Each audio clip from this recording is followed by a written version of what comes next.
રાજકોટ મહાનગરપાલિકા દ્વારા શહેરીજનોની સલામતી માટે નામદાર હાઈકોર્ટના આદેશાનુસાર શહેરમાંથી રખડતાંગ પશુઓ પકડવામાં આવે છે તથા પકડવામાં આવેલ રખડતાંગ પશુઓ ઢોર ડબ્બે રાખવામાં આવે છે।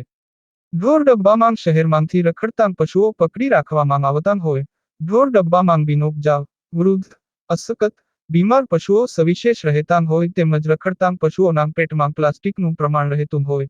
પૂરતી કાળજી લેતાં છતાં પશુનું મૃત્યુ થતું હોય છે તેમજ ચોમાસા દરમિયાન વરસાદ ઠંડા પવનના કારણે પશુઓનું મૃત્યુ સવિશેષ થતું હોય છે।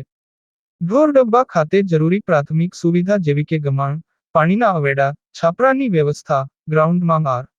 સી ની વ્યવસ્થા, બીમાર પશુઓ માટે શેડની વ્યવસ્થા, નાના પશુઓ માટે અલગ શેડ, ખૂટિયા માટે અલગ વિભાગ, ઘોડા ભેંસ માટે અલગ વિભાગ વગેરે સુવિધા ઉપલબ્ધ છે। ઢોર ડબ્બામાં ચોમાસામાં પણ કાદવ કીચડનો પ્રશ્ન ન રહે તે માટે સમગ્ર ઢોર ડબ્બામાં સી કરવામાં આવેલ છે તથા હાલ ભારે વરસાદ દરમિયાન પણ ઢોર ડબ્બામાં ક્યાંય પાણી ભરાયેલ નથી।